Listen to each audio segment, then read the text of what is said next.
అదేంటి ఇదేంటి అని చెప్తాడు. అందరూ గుర్తుంది కదా ఆ సీన్, సీతమ్మ వాకిట్లో సిరిమల్లి చెట్టు. అవి చెప్పిన ఈ మనిషి మనసులో ఎంత విషం ఉంది అంటే ఇప్పుడు బయటపడుతుంది. అవి నటించేటప్పుడు డబ్బుల కోసం నటించాడు. ఇది ఎందుకు అంటున్నానంటే నటించేటప్పుడు మనసులో విషం పెట్టుకుని నటించాడని. నేను విన్నదాని ప్రకారం చాలామందిని చూస్తున్నాం ఇప్పుడు కూడా.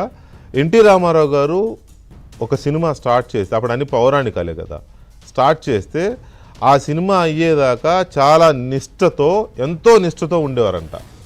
చాలా నిష్ఠతో పూజ లేకపోతే ఒక దాన్ని ఏమంటారు, ఒక ఆవాహనం చేసుకొని ఒక సంకల్పం తీసుకుని ఆ సినిమా అయ్యేంత వరకు ఏవైతే చేయకూడదు అనుకున్నారో అవన్నీ చేయకుండా చాలా నిష్ఠగా ఉండేవారంట. అంటే ఆ పాత్రలో లీనమైపోవడానికి, ఆ పాత్రలోకి పరకాయ ప్రవేశం చేయడానికి, ఆ పాత్రని ఆవాహనం చేసుకోవడానికి. అందుకే ఐదు పాత్రలు వేసిన దానవీర సూరకర్ణ లాంటి దాంట్లో అంత పెద్ద డైలాగులు చెప్పాడు ఆయన అంటే ఎంతో ఇదైతే తప్ప రాదు కదా. ఒక ఎన్టీ రామారావు గారు కాదు, చాలామంది.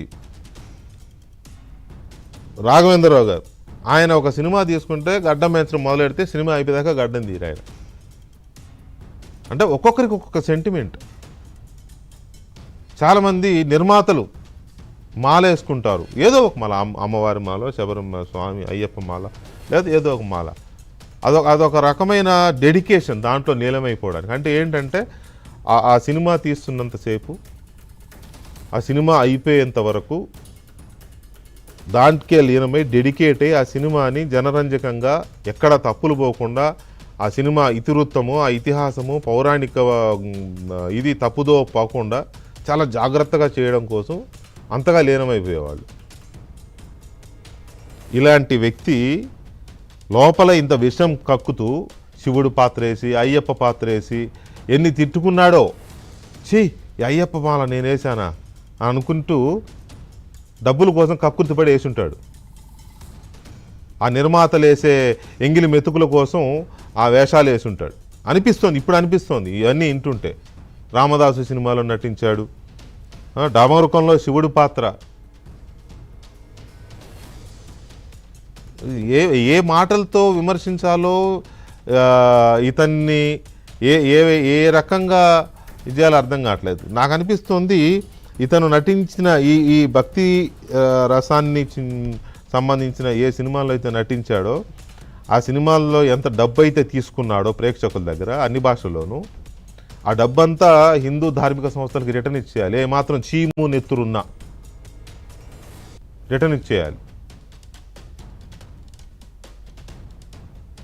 ఎందుకంటే రామలక్ష్మణులన్నా హిందువులన్నా ఇంత ఏహ్యభావం ఉంది కాబట్టి, ఇంత విషం చిమ్ముతున్నాడు కాబట్టి, ఆయనకి హిందూ దేవుళ్ళ పాత్రలు పోషించి, లేకపోతే హిందూ పౌరాణిక పాత్రలు పోషించినా, లేదా హిందూ దేవుళ్ళ సినిమాలో భక్తుల పాత్రలు పోషించినా కూడా మనసు పెట్టి చేయలేదు కాబట్టి, వ్యతిరేకతతో మనసు పెట్టి చేశాడు కాబట్టి ఇతనికి అర్హత లేదు. కాబట్టి ఆ డబ్బులు మళ్ళీ నిర్మాతలకు ఇవ్వాల్సిన అవసరం లేదు.